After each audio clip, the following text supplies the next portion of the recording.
एक गजब की बात सुनो, 7 दिन में यह सप्ताह की कथा है और कथा का जो उत्तम प्रवक्ता है, अधिकारी जो कथा सुनाएगा, उसके 7 ही लक्षण इस श्लोक में बताए। भागवत कथा कहने वाला कैसा होना चाहिए? विरक्त, लोभी नहीं होना चाहिए, वैराग्य दृढ़ हो उसमें। विरक्त शब्द के 2 अर्थ किए जा सकते हैं। एक तो विगत राग, विराग या विरक्त, न रक्तः इति विरक्तः, जिसमें से राग निवृत्त हो गया वो विरक्त।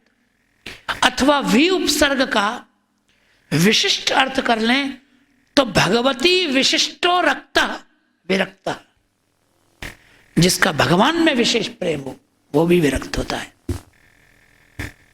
वी शब्द का अर्थ यहां विशेष लगा लें, भगवान से विशेष प्रेम करने वाला हो।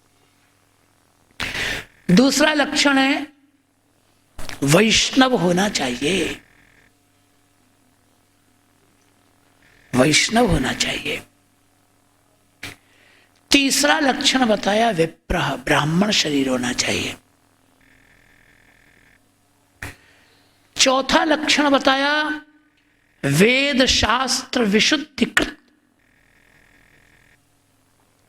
वेद और शास्त्रों के अनुसार उसका विशुद्ध जीवनचर्या सदाचारी होना चाहिए। मैंने संध्या वंदन आदि करने वाला, सदाचार का पालन करने वाला होना चाहिए। वैदिक शास्त्रीय सदाचरण से पवित्र जीवन जिसका हो ऐसा होना चाहिए। 5वां लक्षण बताया दृष्टांत कुशल, किसी बात को समझाने में, दृष्टांत देने में कुशल हो, बुद्धिमान हो। पहले भी आपको बताया दृष्टांत से बात जल्दी समझ में आ जाती, इसलिए दृष्टांत देने में व्यक्ति कुशल होना चाहिए। और 6वां लक्षण बताया धीरा, धैर्यवान होना चाहिए। धैर्यवान का तात्पर्य घबरावे ना, धैर्य पूर्वक बैठे और धैर्य पूर्वक कथा कहे।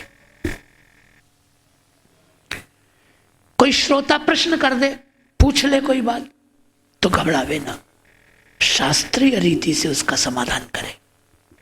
और 7वां लक्षण किया प्रवक्ता का अति निष्प्रह। सावधानी से सुनिए, केवल निष्प्रह शब्द कह देने से बात बन जाती। निष्प्रह मायने निष्काम, स्प्रहा इच्छा न हो, कुछ भी कोई कामना न हो, निष्प्रह। लेकिन निष्प्रह कहने से भी व्यास जी को संतोष नहीं, व्यास जी ने अति उपसर्ग भी लगा दिया। अति निष्प्रह होना चाहिए, जिसको कोई कामना कैसी भी न हो, कामना की गंध भी न हो, ऐसा वक्ता होना चाहिए। तो ये कथाकार के लक्षण हैं।